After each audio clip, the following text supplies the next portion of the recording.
Subscribe చేసుకోండి. ఇక చింటూ అయితే రోహిణికి ఫోన్ చేస్తాడు. హలో అమ్మా, నువ్వు నా బర్త్డేకి వస్తానని చెప్పావు కదా, వస్తున్నావా అని చింటూ ఫోన్ చేసి మాట్లాడుతుంటే, అయ్యో నేనెందుకు రానురా నీ బర్త్డేకి, నేను ఖచ్చితంగా నీ పుట్టినరోజుకి వస్తాను, నీకేం కావాలో చెప్పు, అవి కొని తీసుకొస్తాను అని రోహిణి అంటుంటే, నాకేమీ వద్దమ్మా, నువ్వు వస్తే చాలు, నువ్వు వస్తే నేను చాలా హ్యాపీగా ఉంటాను అని చింటూ అంటాడు.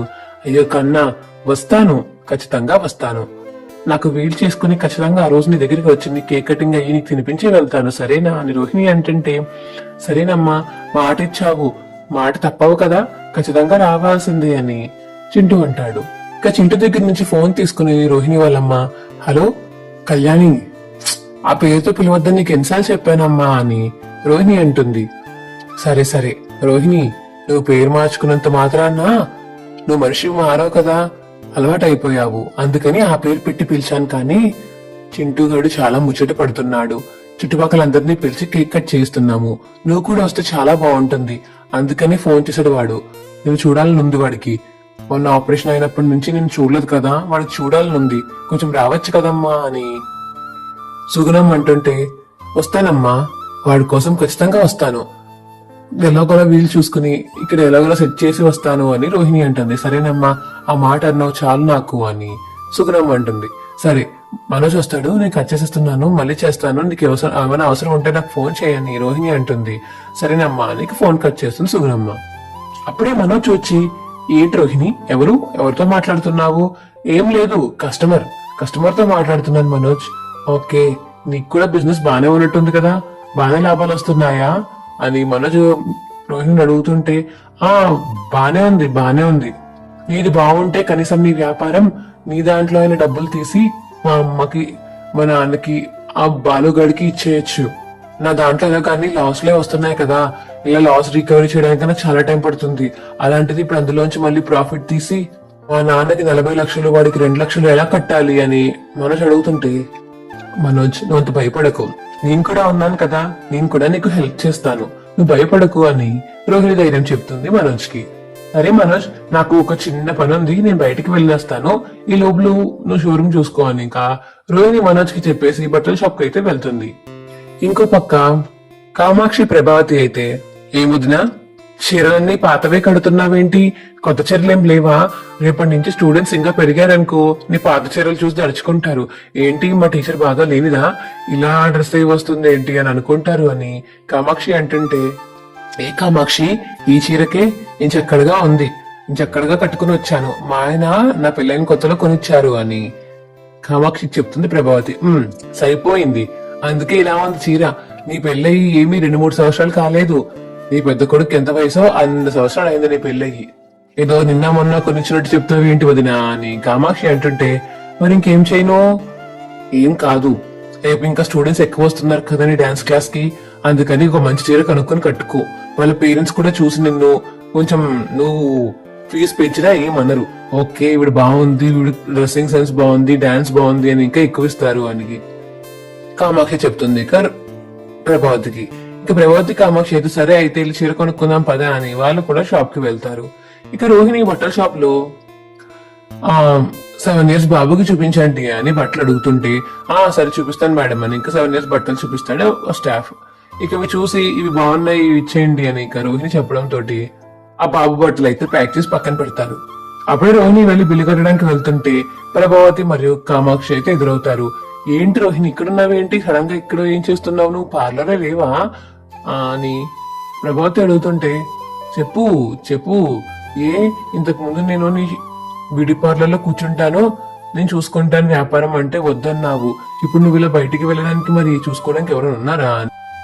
అత్తయ్య, వింధ్య ఉంది కదా, వింధ్య చూసుకుంటుంది, తను నాకన్నా బాగా చేస్తుంది వ్యాపారం, అందుకే తన మీద నాకు నమ్మకం, ఇంకెవరు అవసరం లేదు, తను ఒక్కతుంటే చాలు, ఎక్స్ట్రా కమిషన్ కూడా అడగదు, తను చాలా బెస్ట్ ఫ్రెండ్ నాది అని రోహిణి విద్య గురించి చెప్తుంటే, సరే అయినా నువ్వేంటి బట్టల షాప్ కి వచ్చావు, అది అని చెప్పేసి రోహిణి తడబడుతుంటే అప్పుడే అక్కడ స్టాఫ్ అయితే బట్టలు తీసుకొచ్చి అక్కడ పెడతాడు. మేడం ఇంకోండి 7 years బాబుకి కొంచెం పెద్దవాడికి చీర తీసాను, ఇదిగోండి చూసుకోండి, బిల్ కట్టేయండి అక్కడ అని చెప్పేసి ఇక ప్రభావతి ముందే ఆ స్టాఫ్ చెప్తుంటే షాక్ అయిపోయి అలా ఉండిపోతుంది ప్రభావతి మరియు కామాక్షి. ఏంటి రోహిణి, ఏం మాట్లాడుతున్నాడు అతను? నువ్వేంటి 7 సంవత్సరాల బాబుకి బట్టలు తీసుకోవడం ఏంటి? అయినా ఎందుకు తీసుకున్నావు నువ్వు? చెప్పు చెప్పు అని ప్రభావతి అడుగుతుంటే, అయ్యయ్యో అలాంటిది ఏం లేదత్తయ్యా. మా పార్లర్ లో కస్టమర్ వాళ్ళు వచ్చారు, వాళ్ళకి కాంప్లిమెంటరీగా నేను వాళ్ళ అబ్బాయికి కూడా బట్టలు కొంటున్నాను అంతే, అంతకు మించి ఏం లేదు అని రోహిణి అంటుంటే, ఏంటి కాంప్లిమెంటరీగా కావాలంటే ఇంకొక 2 జడలు వేస్తారు కానీ మీరు వెళ్ళి ఇలా బట్టలు ఇస్తారా? అయినా తనకి అబ్బాయి ఉండడానికి మీకేదో తెలుసు. అయ్యో బ్యూటీ పార్లర్ కి చాలా సార్లు తీసుకొచ్చిందండి ఆవిడ, చిన్నవాడే, అందుకే ఇంకో చెప్పాను కదా 7 years ఉంటాయి వాడికి, వాడి కోసమనే తీసుకున్నాను అనిక రోహిణి చెప్తుంది. సరే సరే జాగ్రత్తగా ఉండు. మనోజ్ కూడా అలాగే మోసపోయాడు, నువ్వు కూడా మోసపోకు, ఇవన్నీ కొని పట్టుకెళ్ళాక వాళ్ళు డబ్బులు ఇవ్వదంటే మోసపోతావని ప్రభావతి అంటుంది. ఆ సరే అత్తయ్య నేను చూసుకుంటాను అని ఇంకా రోహిణి అయితే అక్కడి నుంచి వెళ్ళిపోతుంది ఆ బట్టలు తీసుకుని. అమ్మో తప్పించుకున్నాను, ఇంకొంచెం ఉంటే దొరికిస్తుందండి, నా పని అయిపోయేది అని చెప్పి ఇక రోహిణి మనసులో అనుకుంటూ ఉంటుంది. ఇక రోహిణి అయితే పొద్దున్నే రెడీ అయిపోయి డ్రెస్ వేసుకుని ఎక్కడికి వెళ్తుంటే, ఏంటి రోహిణి ఎక్కడికి వెళ్ళిపోతున్నాయి ఇంత పొద్దున్నే, నా షోరూమ్ చూసుకోవా అని మనోజ్ అడుగుతుంటే, అయ్యో మనోజ్ చెప్పాను కదా ఇవాళ మా క్లయింట్ వాళ్ళకి బాబు పుట్టినరోజు, అందుకని వెళ్తున్నాను, అందరికి మేకప్ చేసి కాంప్లిమెంటరీగా వాళ్ళ అబ్బాయి కోసం బట్టలు కూడా కొన్నాను, అందుకని ఇంత పొద్దున్నే వెళ్ళక తప్పదు అని రోహిణి అంటుంది మనోజ్ తోటి. సరే జాగ్రత్తగా వెళ్ళైతే అనిక మనోజ్ అంటాడు.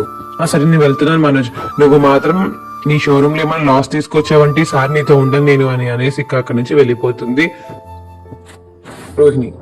ఇక చింటూ దగ్గరికి వెళ్తుంది రోహిణి. అమ్మా రోహిణి వచ్చావా?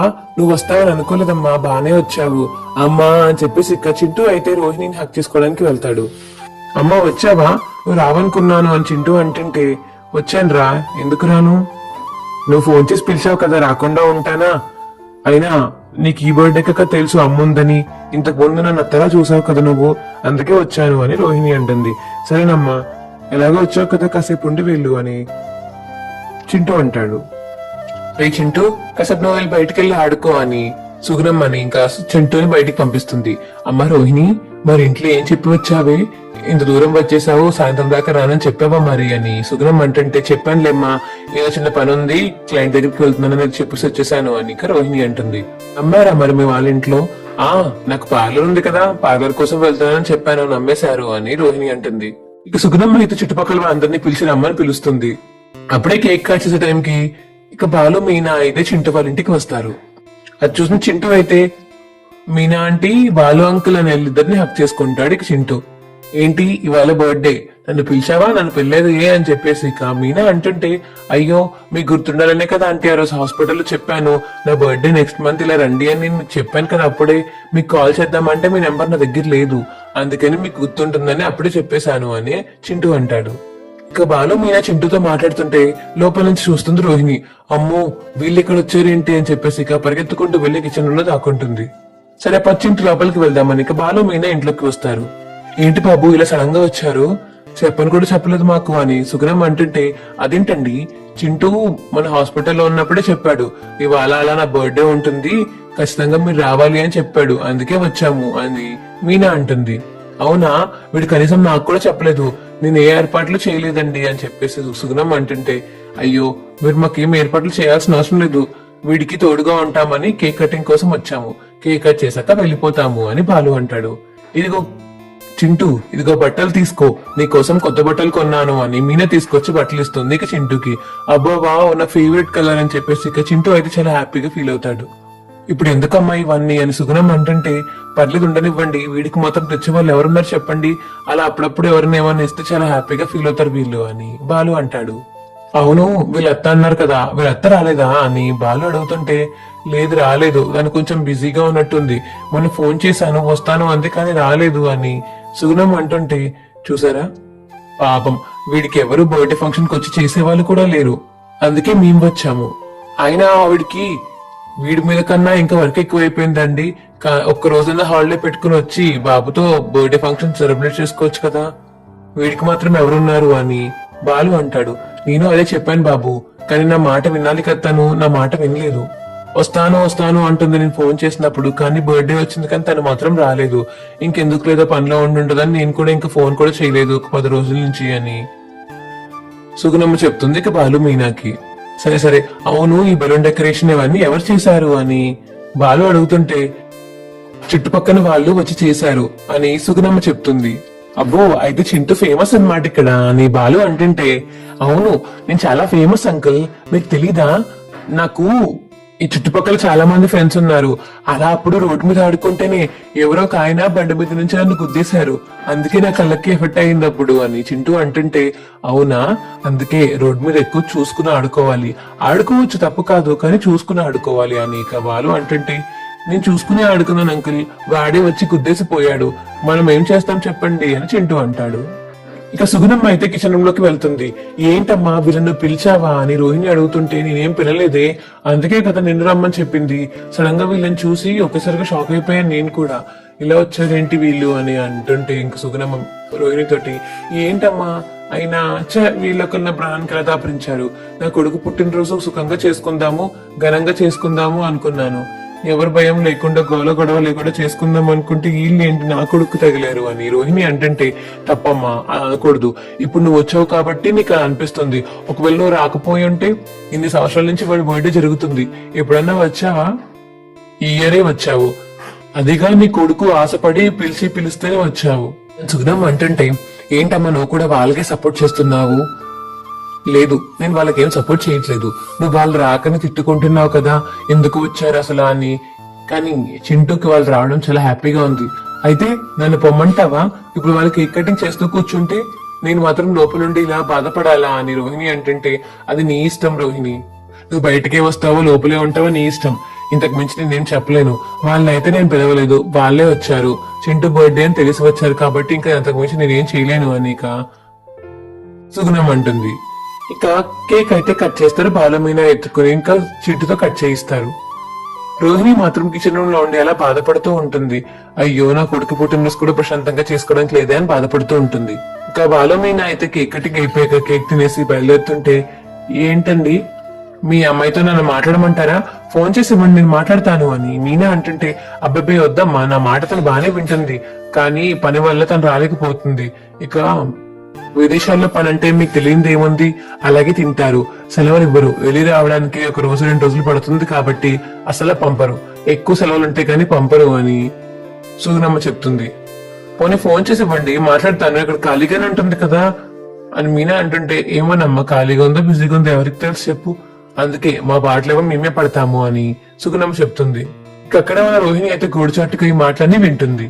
సరేనండి మీ ఇష్టం, ఆవిడతో మాట్లాడి సర్ది చెప్దాం అనుకున్నాను, మీరు వద్దంటున్నారు కాబట్టి ఇక నేను ఇక్కడ నుంచి వెళ్ళిపోతున్నాము అని ఇక బాలు మీనా ఇద్దరు లేచి కార్ ఎక్కేసి అయితే బయలుదేరి వచ్చేస్తారు.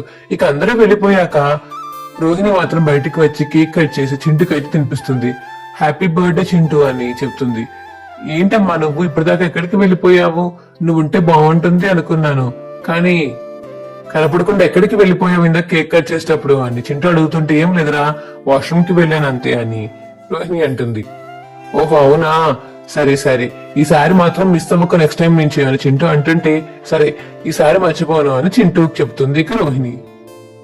ఏమండి నాకు చాలా జాలీగా ఉందండి, కనీసం వాడి బర్త్డేకి అయినా సరే ఎవరూ లేరు చుట్టాలు, అందరు చుట్టుపక్కల వాళ్ళని పిలిచారు కాబట్టి నాకు కొంచెం హ్యాపీగా ఉంది, వాళ్ళ కొంచెం సాడ్ గా కూడా ఉంది అని మీనా అంటుంటే, మనమేం చేస్తాం మీనా, వాళ్ళ అమ్మ నాన్న లేరు కదా, అంతలోనే వాళ్ళ అత్త ఏమో రాదంటే పెద్ద, ఇంక మనమేం చేసుకోదాం చెప్పు అని బాలు అంటాడు. అయ్యో నా పర్స్ మర్చిపోయానండి అక్కడ అని చెప్పేసి ఇక మీనా అంటే, అవునా సరే పని వెనకాల తెచ్చుకుందాం ఇక్కడే కదా అని ఇంకా యూటర్న్ తీసుకుని మళ్ళీ సుగుణమ్మ ఇంటికి వెళ్తారు. ఇక రోహిణి అయితే సుగుణమ్మతో చాలా సీరియస్ గా మాట్లాడుతూ ఉంటుంది. అప్పుడే ఇక మీనా లోపలికి వచ్చి, సుగుణమ్మ గారు నా బ్యాగ్ అని చెప్పేసి అండంతో ఇక రోహిణి అయితే పక్కకు తిరిగి చూస్తుంది. రోహిణి నువ్వేంటి ఇక్కడ, ఇందాక నువ్వు ఇక్కడ లేవు అనుకున్నాను, కేక్ కటింగ్ చేసేటప్పుడు కూడా రాలేదనుకున్నాను, కానీ ఇప్పటికిప్పుడు ఎక్కడి నుంచి ఊడిపడ్డావు నువ్వు అని. అది అది ఏం లేదు, ఇదిగో మీకు ఫోన్ చేసినట్టుగానే చింటూ నాకు కూడా ఫోన్ చేశాడు అందుకే వచ్చాను అని రోహిణి చెప్తుంటే, ఆహా ఏం లేదు అబద్ధం, నాకు ఈవిడే అమ్మ అని చింటూ చెప్పేస్తాడు. ఇక నిజం మీనాకి. ఏంటి రోహిణి చింటూ ఏం మాట్లాడుతున్నాడు, అయ్యో అదేం లేదు మీనా, తను వాళ్ళను చూసి వాళ్ళ అమ్మలా అనుకుంటున్నాడు అంతే, అంతకు మించి ఏం లేదు అని ఇంకా రోహిణి అంటుంటే, అవునా ఏమో తను నేను మమ్మీ మమ్మీ అని పిలుస్తుంటే ఇంకా నేను నిజంగానే నువ్వు వాళ్ళ మమ్మీనేమో అనుకుంటున్నాను అని మీనా అంటుంది, చచ్చా నేను ఎందుకు మమ్మీని, అయినా కన్సీవ్ అవుతే మనసుతోనే కన్సీవ్ అవుతారు కానీ ఇంకో పిల్లలు ఎందుకు అంటాను అని మీనాకు చెప్తుంది రోహిణి. సరే అలాంటి ఆలోచనలు ఏమన్నా ఉంటే బ్రెయిన్ తీసేయి, నాకు డౌట్ గా ఉంది నువ్వు ఇక్కడికి ఎందుకు వచ్చావో అనేది అని చెప్పేసి ఇక అనేసి అక్కడి నుంచి వెళ్ళిపోతుంది మీనా.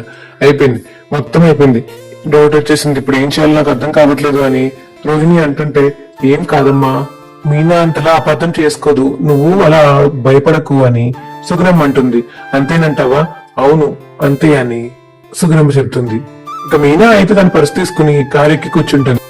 ఏంటి మీనా, ఏంటి ముఖం అలా ఉంది అని బాలు అడుగుతుంటే, ఏం లేదండి ఇక్కడ నేను రోహిణిని చూశాను అని మీనా చెప్తుంది. ఏంటి పార్లర్ రమణ అంటే ఇక్కడ ఎందుకుంది, అసలు వీళ్ళకి తనకి సంబంధం ఏంటి అని బాలు అడుగుతాడు.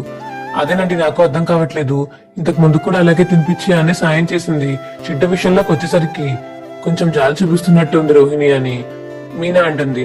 అది పిల్లల వల్ల వచ్చే జాలిలే కానీ తను ఎందుకు ఇక్కడికి వస్తుంది ఏమోనండి, మనల్ని చెప్పినట్టే రోహిణి కూడా నచ్చి రోహిణి కూడా చెప్పాడు ఎవరికి తెలుసు అని మీనా అంటుంటే, సరే ఇంకెందుకు మనకి, ఏమో నాకు కొంచెం డౌట్ అనిపించింది, మొన్న కూడా ఏదో మాటలు మాట్లాడింది పిల్లల గురించి, చింటూ దగ్గర ప్రత్యేకమైన ప్రేమ చూపిస్తుంటే డౌట్ వచ్చింది తనే తిన్న పిల్లడేమోనని అని రోహిణి గురించి డౌట్ పడతాడు. ఇక బాలు, మీరు చెప్తుంటే నాకు అది అనిపిస్తుందండి, మొన్న ప్రెగ్నెన్సీ గురించి అని చెప్పి టాపిక్ వస్తే మేము మాట్లాడుకుంటే చాలా క్లారిటీగా చెప్పింది రోహిణి, అంత క్లారిటీగా అనుభవించిన వాళ్ళు తప్ప అనుభవించిన వాళ్ళు తెలియదు కదా అని చెప్పేసి ఇక బాలు మీనా అనుకుంటారు. అయితే దీని గుట్టెలాగా గట్టు చేయాల్సిందే, తెలుసుకుంటాను, రోహిణి కూడా నిజాన్ని బయటపడతాను, ఈ ముగ్గురికి ముగ్గురే అని చెప్పేసి బాలు అనుకుంటాడు మనసులో. మా వీడియో మీకు ఎలా అనిపించిందో కింద